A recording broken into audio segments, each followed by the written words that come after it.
And I have a woman right out of Tampa. A 41-year-old woman named Megan used to be the head of HR for a company called 1-800-Accountant.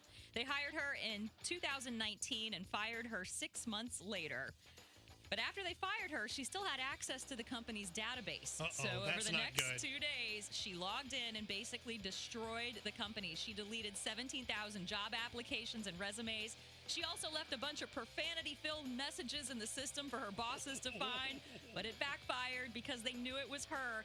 However, it cost the company $200,000, so they pressed charges against her. And this month, a grand jury found her guilty for accessing and intentionally causing damage to a protected computer. She's sentenced in December and faces up to 15 years in prison for that. I have a feeling there's some behind bar time for that. Yes. And people don't understand, and you would think that she would know enough about the internet to know every place you go leaves a footprint. Exactly. You can run, but you cannot hide. Yeah, you'd think she'd know. And that is the exact same situation I have here for a couple of knuckleheads who robbed a bar last week and jumped on their motorcycle and took off. Well, they didn't get very far because they had to ditch the motorcycle after they crashed it into one of the police cars that was chasing them. They said, you know what? We can outrun these guys on foot. Probably not. One tried. Nope, he didn't. He didn't get very far.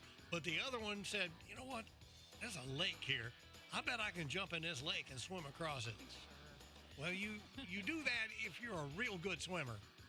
But what he forgot was while he's swimming, the cops went up, and it was a recreational lake area.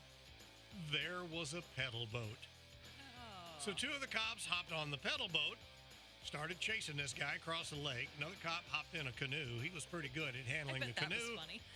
And another one took a paddleboard. Yeah. And between all three of those, they got to this guy just in the nick of time because he was about to drown. Oh, wow. They were able to get him a life jacket, so they were able to pull him out, and needless to say, took him to jail. Yeah. It'll be really interesting to see how much time he's going to spend behind bars. Thank goodness they got him. And thank goodness they did get him because he might not have made it. He may not have, yeah. And that was up in the cold, frozen north. If that had been here in Florida, the gator would have got him before the cops got him.